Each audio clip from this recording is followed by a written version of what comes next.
Hello friend, last લેક્ચરની અંદર તમારે જે બિગિનર બોક્સ આપેલું એની અંદર અમુક ડિફિકલ્ટી હતી. એ ડિફિકલ્ટીના ક્રમશઃ જેટલા મેં તમને પ્રોબ્લેમ આપ્યા તે બધા જ હું એક પછી એક પ્રોબ્લેમ્સ છે લેતો જાઉં છું. જેને જે ડિફિકલ્ટી હોય એ મુજબ તમે વિડીયો જોઈ અને તમારો પ્રોબ્લેમ છે એ સોલ્વ કરી શકો છો. તો એક પછી એક પ્રોબ્લેમ છે એ આપણે લેતા જઈએ. થોડાક જે બેઝ છે એ ફોર્મ્યુલા બેઝડ અમુક પ્રોબ્લેમ્સ છે, અમુક થોડાક ટિપિકલ છે જે ટ્રીક વાપરવી પડે છે. તો એ તમે પહેલાં એક વખત જે લેક્ચર છે એની થિયરી છે એક વખત ફ્રી ચેક કરી લ્યો. થિયરી જો એક વખત ક્લિયર થશે તો મને નથી લાગતું કે આની અંદરના જે પ્રોબ્લેમ્સ છે એ તમને હાર્ડ લાગે અથવા તો તમારાથી સોલ્વ ન થાય. ઓકે, તો એક પછી એક પ્રોબ્લેમ્સ છે એ આપણે લેતા જઈએ. ચાલો, તો પહેલો પ્રોબ્લેમ છે. અહીંયા 5 સેન્ટીમીટર લંબાઈનો તાર સોલેનોઇડના કેન્દ્ર આગળ મૂકવામાં આવે છે. તેથી તે સોલેનોઇડની અક્ષ સાથે 30 ડિગ્રીનો ખૂણો બનાવે છે. તાર 5 એમ્પિયરનો પ્રવાહ અને સોલેનોઇડને લીધે 2.5 ગુણ્યા 10⁻2 ટેસ્લા જેટલું ચુંબકીય ક્ષેત્ર ધરાવે છે. તો પાવર પર લાગતું ચુંબકીય બળ મેળવવાનું છે. તો તાર પર લાગતું ચુંબકીય બળ મેળવવાનું છે. ઓકે, તો મિત્રો અહીંયા જે સોલેનોઇડ છે એનું ચુંબકીય ક્ષેત્ર સોલેનોઇડની અક્ષને સમાંતર હોય.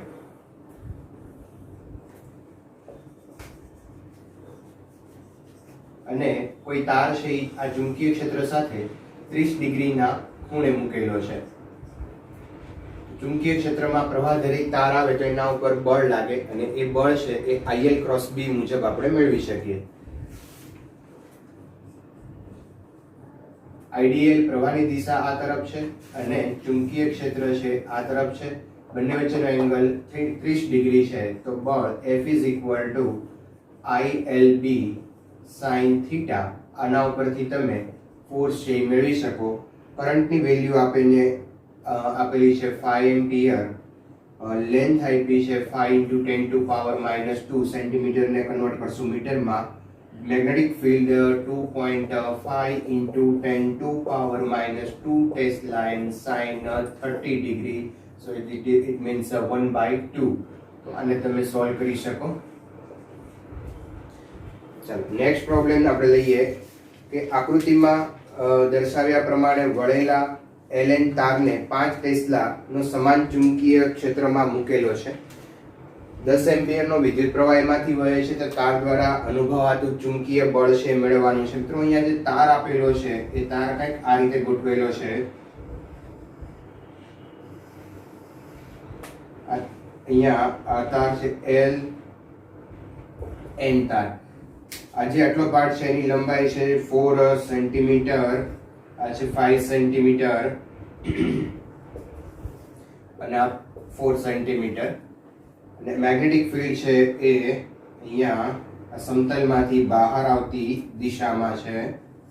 તો ચુંબકીય ક્ષેત્રની અંદર પ્રવાહધરી તાર છે તો એના ઉપર મેગ્નેટિક ફોર્સ લાગશે અને મેગ્નેટિક ફોર્સ આપણે કેલ્ક્યુલેટ કરવું હોય તો જે એનો સ્ટાર્ટિંગ પોઈન્ટ અને આ એન્ડિંગ પોઈન્ટ છે એ બંનેને આપણે અહીંયા જોડી દઈએ. તો આ જે અંતર છે LM, સુરેખ અંતર અથવા તો સ્થાનાંતર, આ અંતર આપણે પ્રવાહધરી તાર ઉપર બળ લાગે ત્યારે મેળવવું પડે. તો આ અંતર મેળવવું બહુ સિમ્પલ છે. અહીંયા મિત્રો આ 4 છે.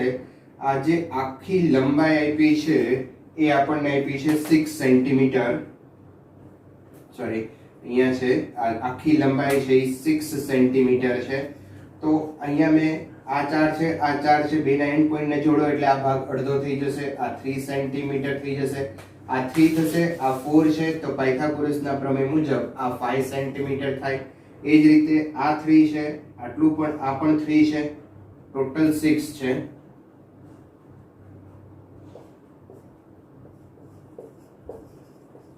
તો આ 3 થશે, આ 4 છે તો આ પણ 5 સેન્ટીમીટર થશે. તો L અને N વચ્ચેનું જે ડિસ્ટન્સ છે એ 10 સેન્ટીમીટર થાય. અને હવે મેગ્નેટિક ફિલ્ડ છે પુસ્તકના પાનાની બહાર આવે છે અને એની અંદર આ તાર મૂકેલો છે. તો એના ઉપર લાગતું ચુંબકીય બળ F is equal to ILB sin theta. Theta અહીંયા આપણે 90 ડિગ્રી લેશું. રીઝન સિમ્પલ છે કે તાર છે એ બોર્ડના સમતલમાં છે અને ચુંબકીય ક્ષેત્ર બોર્ડના સમતલને લંબ છે. તો કોઈ પણ આ તાર આ રીતે હોય, આ રીતે હોય કે આ રીતે હોય, કોઈ પણ માટે તાર માટે ચુંબકીય ક્ષેત્ર અને પ્રવાહધરિત જે તાર છે એની વચ્ચેનો એંગલ 90 ડિગ્રીનો બને. ચાલો અહીંયા કરંટ આપેલો છે મિત્રો 10 એમ્પિયર. લેન્થ આપણે લેશું 5 પ્લસ 5 એટલે 10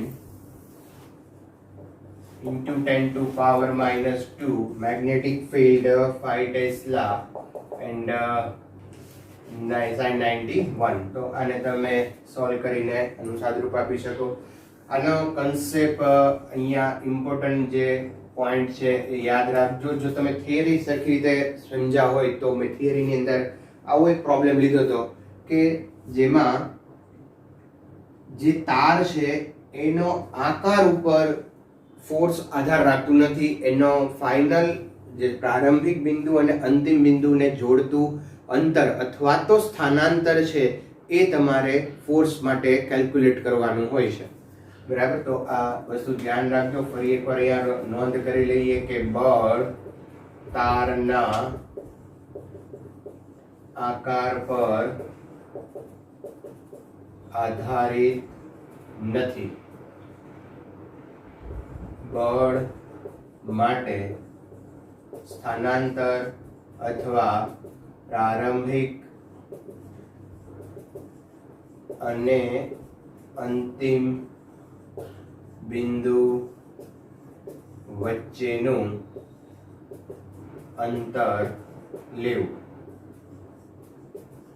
સુરેખ અંતર લેવું. તો આ વસ્તુ એક ખાસ આપણે ધ્યાનમાં લેશું. હવે એ જ રીતે આપણે પ્રોબ્લેમ નંબર 3 છે એ જોઈએ. તો ત્રીજો પ્રોબ્લેમની અંદર ફિગર છે કંઈક આ રીતે આપેલી છે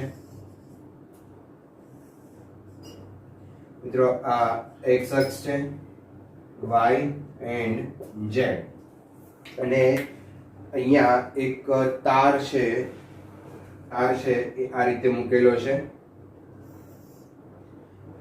ની લંબાઈ L, A, B,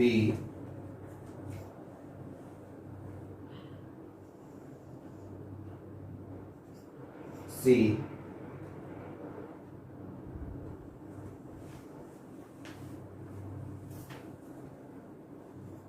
D અને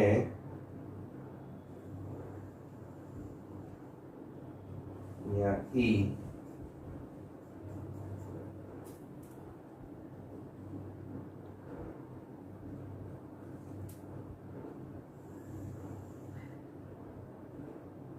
અને આ જે છે પોઈન્ટ F.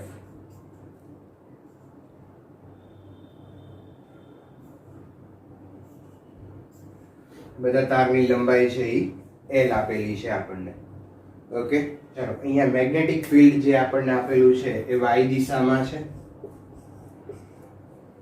તો આ તાર ઉપર લાગતું બળ આપણે મેળવવાનું છે. હવે તાર ઉપર લાગતું બળ મેળવવું હોય તો અહીંયા પ્રારંભિક અને અંતિમ બિંદુ વચ્ચેનું અંતર લેવું પડે. આ આપણું પ્રારંભિક બિંદુ છે, આ અંતિમ બિંદુ છે. તો ડિસ્પ્લેસમેન્ટ આ આપણે લેવાનું છે. અચ્છા, તો અહીંયા ફિગર ઉપરથી તમે જોઈ શકો આ L છે, આ L છે, આ L છે, આ પણ L છે, આ L છે. ઓબ્વિયસલી આ L થશે. બહુ સિમ્પલ ફિગર ઉપરથી આપણે નોટ કરી શકીએ કે AF જે ડિસ્પ્લેસમેન્ટ છે, સ્થાનાંતર છે, એ L જેટલું થશે અને એની દિશા x અક્ષની દિશામાં હશે, A થી F. હવે આ તાર ઉપર લાગતો ફોર્સ આપણે કેલ્ક્યુલેટ કરીએ તો F is equal to IL cross B. L into I cap cross B into J cap. લંબાઈ છે એ x દિશામાં છે અને ચુંબકીય ક્ષેત્ર છે એ y દિશામાં છે. તો અહીંયા BJ cap અને અહીંયા સદિશ L is equal to LI cap. Okay, ચલો I cross J that is K, BIL into K cap. તો મેગ્નેટિક ફોર્સ લાગશે BIL જેટલું અને એ z અક્ષની દિશામાં હશે. તો ચાલો ફોર્થ પ્રોબ્લેમ છે એ આપણે ફરી ચેક આગળ જોઈએ એમાં. તો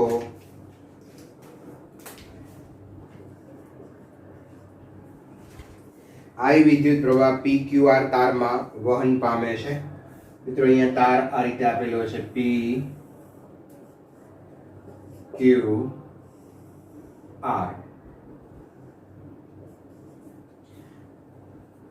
Q એંગલ છે 60 ડિગ્રીનો છે અને મેગ્નેટિક ફિલ્ડની ડિરેક્શન B આ રીતે આપેલી છે. PQ is equal to L, આ લંબાઈ L જેટલી છે. તો PQ પર લાગતા ચુંબકીય બળ નો QR પર લાગતા ચુંબકીય બળ સાથેનો ગુણોત્તર ગોતવાનો છે. PQ અને QR એના ઉપર લાગતા ચુંબકીય બળનો ગુણોત્તર મેળવવાનો છે. મિત્રો અહીંયા એક પછી એક આપણે ફાઇન્ડ કરી લઈએ. તો પહેલા મેગ્નેટિક ફોર્સ ઓન PQ, તો IL ક્રોસ B મુજબ આપણે લખીએ ILB sin થીટા. કરંટ જે છે આમાંથી I જેટલો ફ્લો થાય છે અને લેન્થ છે એની L છે અને મેગ્નેટિક ફિલ્ડ છે B છે. Theta is equal to 90 degree થઈ જશે. મેગ્નેટિક ફિલ્ડ આ ડિરેક્શનમાં છે અને કરંટ છે આ ડિરેક્શનમાં છે. તો ઓબ્વિયસલી બંને વચ્ચેનો એંગલ 90 ડિગ્રી થઈ જાય. તો sin 90 that is 1. તો BPQ is equal to ILB. આટલું મેગ્નેટિક ફોર્સ લાગશે. હવે આ જે QR તાર છે એના માટે મેગ્નેટિક ફોર્સ આપણે ફાઇન્ડ કરીએ, પણ પહેલા એની લેન્થ ફાઇન્ડ કરવી પડશે. તો અહીંયાથી એક ત્રિકોણ આપણે બનાવી દઈએ. આ એંગલ 60 ડિગ્રીનો છે, મારે આ જોઈએ છે તો હું cos ફંક્શન છે, cos વિધેય છે એનો યુઝ કરું આ ત્રિકોણની અંદર. ત્રિકોણ QPR માં cos વિધેય, ત્રિકોણ QPR માં cos 60 is equal to L upon QR. That QR is equal to L by cos 60, that is 2L. તો QR is equal to 2L. આ લેન્થ છે 2L થશે. હવે ફોર્સનું આપણે ફોર્મ્યુલા મૂકી ILB sin થીટા. તો sin થીટા છે એ IL અને B વચ્ચેનો એંગલ છે. તો મિત્રો અહીંયા તમે જુઓ કે આ કરંટની ફ્લો ડિરેક્શન આ છે અને મેગ્નેટિક ફિલ્ડ આ ડિરેક્શનમાં છે. અહીંયા આ એંગલ ના લેવાય, એંગલ તમારે આ લેવો પડે. આપણે એવું 11th માં ભણી ગયા છીએ કે બે સદિશોના પૂછથી એંગલ બનાવવાનો. આ એકનું શીર્ષ ને એકનું પૂછ એવી રીતે એંગલ ન બને, બરાબર. અહીંયા ધારો કે આ રીતે હોય તો આ એંગલ ન લેવાય, તમારે આને લંબાવવું પડે. આ એંગલ છે એ આ બે સદિશો વચ્ચેનો એંગલ કહેવાય. એટલે મેં અહીંયા કરંટ વાળું જે ડિરેક્શન છે એને લંબાવી દીધું. એટલે એંગલ છે IL અને B વચ્ચેનો એંગલ એ આ બનશે. આ કેટલો છે તો અહીંયા કેલ્ક્યુલેટ કરીએ. આ 60 છે, આ 90 છે, તો ઓબ્વિયસલી આ 30 થશે અને આ 30 હોય તો આ પણ 30 થાય. અચ્છા, હવે ફોર્સનું ફોર્મ્યુલા વાપરી લઈએ આપણે. ફોર્સ, તો ફોર્સનું ફોર્મ્યુલા વાપરીએ QR. FQR is equal to ILB sin 30. Okay, ચાલો. I કરંટ, I લેન્થ કેટલી લેશું? અહીંયા QR ની લેન્થ છે 2L છે. B sin 30 ની વેલ્યુ તમે મૂકી શકો. sin 30 એટલે 1/2, 2 કેન્સલ થઈ જશે અહીંયા. તો ILB FQR. તો FPQ અને FQR બંનેના વેલ્યુ સેમ આવી. તો બંનેનો જે રેશિયો છે FQR અને FPQ એ આવશે 1:1. તો ફોર્થ જે ક્વેશ્ચન છે એનો આન્સર આવશે 1:1. ઝડપથી નોટ કરી લો, પછી આગળ જઈએ આપણે. પાંચમો પ્રોબ્લેમ છે એ આપણે લઈએ. તો મિત્રો એની અંદર બે લાંબા સમાંતર તારમાં 10 એમ્પિયર વિદ્યુત પ્રવાહનું વહન કરે છે. દરેક તાર 2 × 10⁻³ ન્યૂટન પર મીટર સ્ક્વેર જેટલું ચુંબકીય બળ લાગે છે. જો તેમાંથી વહેતો વિદ્યુત પ્રવાહ બમણો કરવામાં આવે અને એમની વચ્ચેનું અંતર છે એ અડધું કરવામાં આવે તો એકમ લંબાઈ દીઠ લાગતું ચુંબકીય બળ કેટલું છે? હવે બે તાર વચ્ચે લાગતું બળનું ફોર્મ્યુલા છે F = μ0 I1 I2 L upon 2πy. એકમ લંબાઈ દીઠ છે એટલે આને તમે 1 લઈ શકો. L = 1 અને આ ફોર્સ લાગે છે 2 × 10⁻³ ન્યૂટન પર મીટર. અહીંયા હું L ઇઝ ઇક્વલ ટુ 1 લઈ લઉં અથવા તો F અપોન L. અચ્છા, હવે એમ કહે છે કે અહીંયા જે કરંટ છે એ બમણો કરવાનો છે અને એમની વચ્ચેનું જે અંતર છે એ અડધું કરવાનું છે. તો ફોર્સ છે એ કેટલો લાગે, એટલે કે આ એકમ લંબાઈ દીઠ બળ છે કેટલું લાગે. Okay, F dash upon L. અહીંયા 2 × 2 4 થઈ જશે અને આ 2 ને ઉપર લઈ જ લેવો એટલે 4 × 2 8 થઈ જશે. તો 8 multiply μ0 I1 I2 upon 2 pi y. μ0 I1 I2 upon 2 pi y is equal to 2 into 10 to power minus 3, that is 16 into 10 to power minus 3 Newton per meter. તો આ ફોર્સ છે એ આટલો થઈ જશે. અચ્છા, હવે એની પછીનો નેક્સ્ટ પ્રોબ્લેમ છે એ જોઈએ. તો નેક્સ્ટ પ્રોબ્લેમની અંદર એની જે રકમ છે એની અંદર થોડી ભૂલ એ છે મિત્રો, અહીંયા કરંટ છે એ ત્રણેય જે તાર છે P Q R એની અંદર સેમ છે. આ બંને વચ્ચેનું અંતર 2 મીટર છે અને આની અંદર કરંટ છે એ 2 એમ્પિયર છે. 2 એમ્પિયર, 4 એમ્પિયર એન્ડ 6 એમ્પિયર. તો Q તાર પર અહીંયા ખરેખર રકમની અંદર એવું કહેવાનું છે કે Q તારથી 10 સેન્ટીમીટર દૂર લાગતું ચુંબકીય બળ એવું વાપર્યું છે, પણ એવું નથી. ખરેખર અહીંયા એવું છે કે આ જે તાર છે એ અનંત લંબાઈના છે. હવે અનંત લંબાઈના તાર છે તો એના ઉપર લાગતો ફોર્સ ગણવાનો છે, પણ કેટલા ભાગ ઉપર? તો કે જે Q તાર છે એની 10 સેન્ટીમીટર લંબાઈ પર આ P અને R તાર વડે લાગતું બળ ગોતવાનું છે. એટલે ખરેખર તમારે Q તાર ઉપર લાગતું બળ ગોતવાનું, પણ Q તારના કેટલી લંબાઈના ભાગ ઉપર? તો 10 સેન્ટીમીટર લંબાઈના ભાગ પર. તો Q તાર પર 10 સેન્ટીમીટરની લંબાઈના ભાગ પર લાગતું બળ શોધો. આવું આપણે અહીંયા નોટ કરવાનું છે. તો ક્વેશ્ચનની અંદર આટલું એડ કરશું. Q તાર પર 10 સેન્ટીમીટર ભાગની લંબાઈ પર લાગતું બળ શોધો. તો આ વસ્તુ તમે એડ કરી દેશો. ઓકે, ચલો પહેલા તો આપણે Q તાર ઉપર લાગતું બળ ગણવું હોય તો અહીંયા એમ્પિયરનો જે નિયમ છે એનો આપણે ઉપયોગ કરીએ અને બે તાર વચ્ચે લાગતું બળ છે μ0 I1 I2 L upon 2 pi y આ ફોર્મ્યુલાનો આપણે ઉપયોગ કરશું. અચ્છા, હવે અહીંયા તમે જોઈ શકો કે આ બંને તારની અંદર જો વિદ્યુત પ્રવાહ એક જ દિશામાં હોય તો બંને વચ્ચે અપાકર્ષણ થાય. આપણને રસ છે Q તારમાં. અપાકર્ષણને કારણે Q તાર છે એ આ સાઈડ જશે. આ જે P તાર છે એ ફોર્સ લગાડે છે, એને આપણે FP કહીએ. અચ્છા, Q અને R તાર વચ્ચે પણ બેમાં પ્રવાહ એક જ દિશામાં છે એટલે અહીંયા પણ અપાકર્ષણ થાય. એટલે આ R તાર છે Q તાર ઉપર અપાકર્ષી બળ આ દિશામાં લગાડે. અપાકર્ષી બળ લાગે એટલે એકબીજાથી છૂટા પડે. તો આ તાર છે આ દિશામાં જશે. તો Q તાર ઉપર એક ફોર્સ લાગશે PR અને બીજો લાગશે FP. અચ્છા, અહીંયા ઓબ્વિયસલી તમે જોઈ શકો છો કે PR ફોર્સ છે આ તાર છે એના ઉપર ફોર્સ વધારે લગાડશે, આ તાર એના ઉપર ઓછો લગાડશે, કારણ કે આનો કરંટ 2 એમ્પિયર છે, આનો કરંટ 6 એમ્પિયર છે. તો આપણે હવે આ બંને વિરુદ્ધ દિશામાં છે એટલે નેટ ફોર્સ કેલ્ક્યુલેટ કરવા માટે એની બાદબાકી કરવી જોઈએ. તો હું બાદબાકી અહીંયા કરી દઉં. B is equal to force F is equal to F on Q is equal to PR minus FR minus FQ, FP. અહીંયા ફોર્સ લખશું આપણે FR. તો FR અને FP. ચાલો, તો FR minus FP. FR એટલે થઈ જશે આપણું ફોર્મ્યુલા મુજબ μ0 I1 I2 L upon 2 pi y minus μ0 I1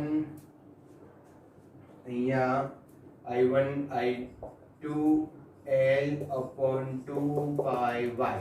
અચ્છા, હવે અહીંથી તમે જુઓ તો જે કોમન નીકળતું એ આપણે કોમન કાઢી શકીએ. μ0 upon 2 pi y છે એ કોમન નીકળી જશે અને L પણ કોમન નીકળી જશે.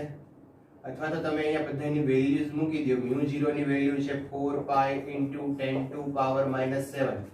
FR એટલે આ બંને વચ્ચે લાગતું બળ, તો એક 4 એમ્પિયર એક 6 એમ્પિયર, તો multiply 4 into 6 upon 2 pi y. y ની જગ્યાએ આપણે મૂકશું અહીંયા બંને વચ્ચેનું ડિસ્ટન્સ છે 2 મીટર. l લેન્થ છે આપણે યુનિટ લેન્થ લેન્થ લેવાની છે 10 સેન્ટીમીટર. તો 10 into 10 to power -2 માઇનસ અહીંયા વેલ્યુ મૂકી દો μ0 ની 4 pi into 10 to power -7. I1 I2 FP માટે છે. I1 I2 એટલે અહીંયા લેશું 2 અને 4. તો અહીંયા આવી જશે 2 multiply 4 into 10 into 10 to power -2 upon 2 pi into 2. એથી બધું તમે કોમન લઈ પણ ખાલી I1 I2 અંદર રાખી દો.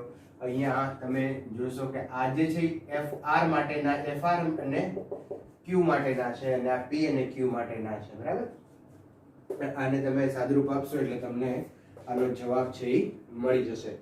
તો મિત્રો અહીંયા જે વસ્તુ આ જે ફાઇનલ ફોર્સ છે કઈ સાઈડ આવશે? P તરફ આવશે. ફાઇનલ ફોર્સ અહીંયા આવનો વધારે છે. તો થોડોક રકમની અંદર અહીંયા પ્રોબ્લેમ હતો જે મેં તમને અહીંયા રકમમાં સુધારો કરાવ્યો એ કરી લેશો. ચાલો નેક્સ્ટ એની પછીનો પ્રોબ્લેમ આપણે જોઈએ તો 7 પ્રોબ્લેમ જે છે અહીંયા એક તાર આપેલો છે, અહીંયા એક સ્ક્વેર આપેલો છે અને તારમાંથી 25 એમ્પિયર કરંટ છે એ ફ્લો થાય છે. જે મેં ડાયરેક્શન બતાવી છે. અહીંયા 50 એમ્પિયર છે. A B 10 સેન્ટીમીટર, આ જે છે 25 સેન્ટીમીટર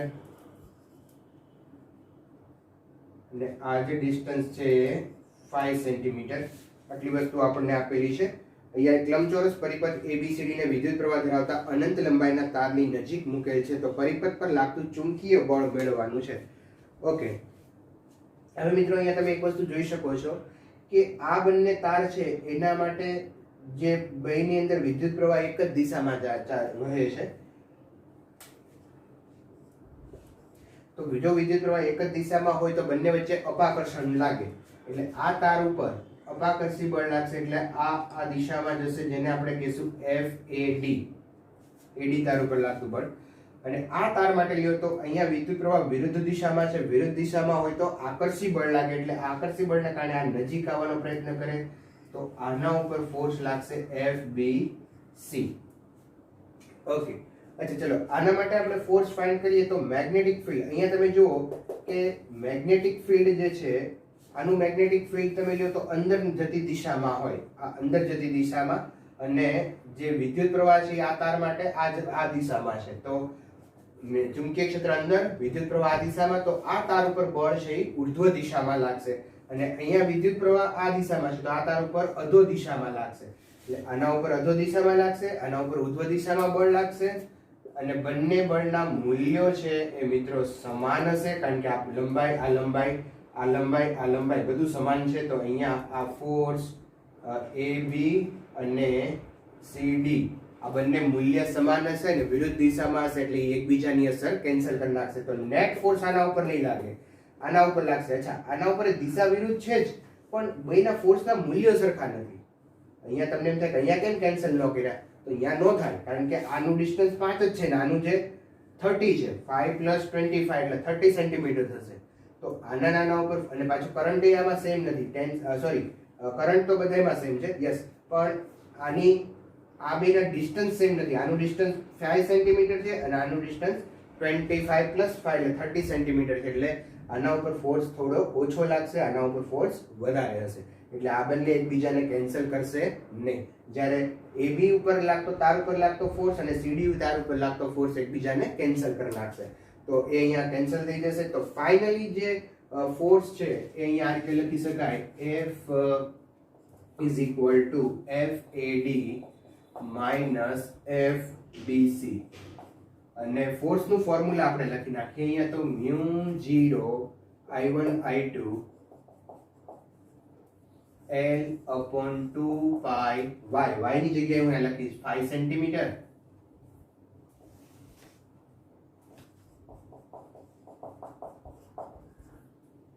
માઇનસ આના માટે લખીએ તો μ0 I1 I2 તો સેમ રહેશે I1 I2 L પણ સેમ રહેશે, લંબાઈ પણ બેની 10 સેન્ટીમીટર જ થશે, પણ ખાલી ડિફરન્સ અહીંયા આવશે 2 પાઈ, આ ડિસ્ટન્સ આવશે 5 plus 25 that is 30 into 10 to power minus 2. તો આમાંથી જે કોમન નીકળતો હોય કોમન કાઢી અને પછી આનું સાદુરૂપ આપીને તમે આનો જવાબ લાવી શકો. અને ફાઇનલ ફોર્સ છે એ આ જે તાર છે એનાથી દૂર તરફ અથવા તો જમણી તરફની દિશામાં હોય. ઓકે, તો 7 પ્રોબ્લેમ થયો. ચાલો નેક્સ્ટ એની પછી જોઈએ 8મો પ્રોબ્લેમ છે એ જુઓ.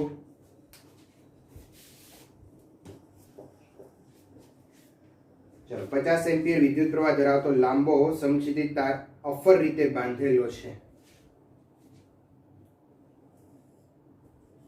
લાંબો એટલે અનંત લંબાઈનો તાર આપણે સમજી લઈશું. આ 50 એમ્પિયર છે, આની અંદરથી કરંટ ફ્લો થાય છે. બીજો તાર Q ને P તારની સમાંતર અને તેની ઉપર મૂકેલો છે. બીજો તાર એક અહીંયા Q છે અને સમાંતર અને એની ઉપર મૂકેલો છે. Q તારનું વજન છે 0.075 ન્યૂટન પર મીટર છે. વજન અહીંયા રેખીય ઘનતા આપી છે ન્યૂટન પર મીટર, એટલે mg/L આપેલું છે. તમે સમજો, આ થિયરી મેં તમને કરાવી છે. ન્યૂટન પર મીટર, mg/L આપ્યું છે 0.075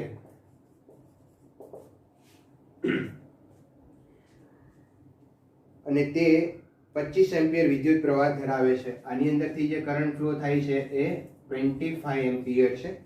તો તાર P થી Q ને કયા સ્થાને મૂકવો જોઈએ જેથી ચુંબકીય અપાકર્ષણને લીધે હવામાં તરતો રહે? બરાબર છે. તો અહીંયા મિત્રો સ્વાભાવિક છે કે આ જે તાર છે એનું મેગ્નેટિક ફોર્સ છે, વજન બળ છે એ ક્યાં લાગશે? અધો દિશામાં. અને મેગ્નેટિક ફોર્સ છે એ ક્યાં લગાડવું જોશે આપણે? ઉર્ધ્વ દિશામાં, Fm. જો આ બંને સરખા થઈ જાય તો આ તાર એમને અચળ જળવાઈ રહે. તો આપણે અહીંયા બંને સરખાવી દઈએ. Fm = mg. તો આ બંને તાર વચ્ચે કેટલું બળ લાગશે?